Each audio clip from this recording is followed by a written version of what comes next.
Welcome to Lab 1, Constant Velocity Motion. The experiment consisted of a model locomotive moving at a constant speed across a desktop. I used Tracker to analyze the motion. A 10 centimeter section of a measuring stick included in the video provided a source of calibration for Tracker. The axes were oriented, with the x-axis being positive in the direction of motion of the locomotive, and the y-axis positive towards the top of the screen. Approximately 1 second of video was analyzed. I tracked the color transition between the silver smoke box and the black boiler of the locomotive as it moved across the screen. I gathered 30 data points at 1/30th of a second intervals over this 1 second period. The time and x position data were extracted from Tracker so that they could be compared to the time and position data generated by a computer model.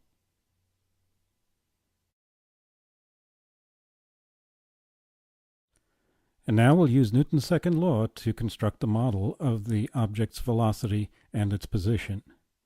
Newton's second law relates the change in velocity of an object over a period of time to the mass of the object and the forces acting on it. The change in velocity over the change in time is equal to the net force divided by the mass. When an object is in constant velocity, the change in velocity is zero, meaning that the final velocity is equal to the initial velocity. Given this, Newton's second law tells us that the net force must be zero. This means it's possible to model constant velocity by setting the net force equal to zero. The change in displacement of the object can be computed given the average velocity and its initial position. The final position is equal to the initial position plus the average velocity times the change in time. We will use this in our model. The model was created by modifying parameters in the supplied program, labstart1.py.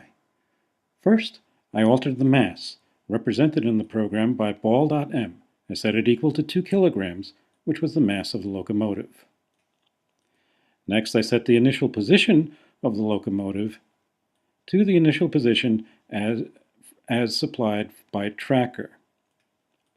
I also set the velocity to the average velocity of the locomotive, which I computed using the formula I mentioned earlier. I left delta t at 1/100th of a second. I ran the calculation for approximately 1 second. The net force was set to 0, since this is constant velocity and the net force is 0. Newton's law was used to compute the new velocity of the locomotive. Since F net is 0, this term here is 0, and the mass of the locomotive doesn't enter into the computation at all. The position was again computed by applying the formula stated earlier. If we run the model, we can see the graphical representation of the locomotive's position over time.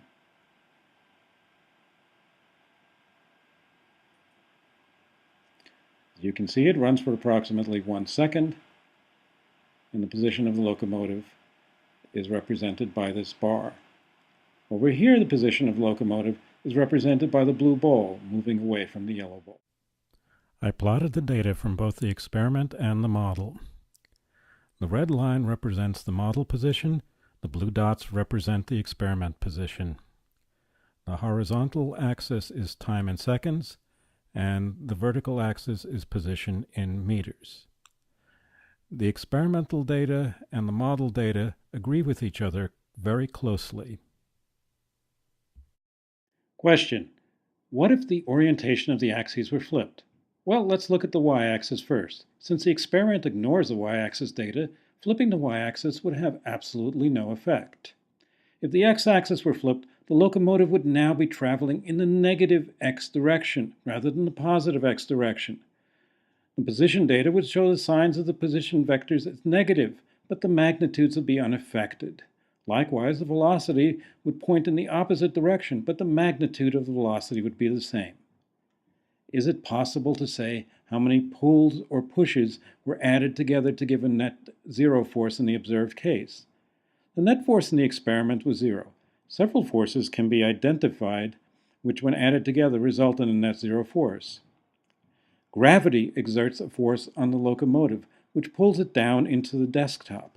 However, the desktop pushes back up since the locomotive is not moving in the y direction. In the x direction, the motor of the locomotive exerts a force which pushes it forward.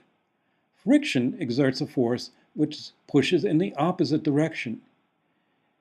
The two balance each other out, allowing the locomotive to move at a constant velocity. If the motor is turned off, the locomotive stops almost immediately due to the force of friction. This ends Lab 1. Thanks for watching. I hope you enjoyed it.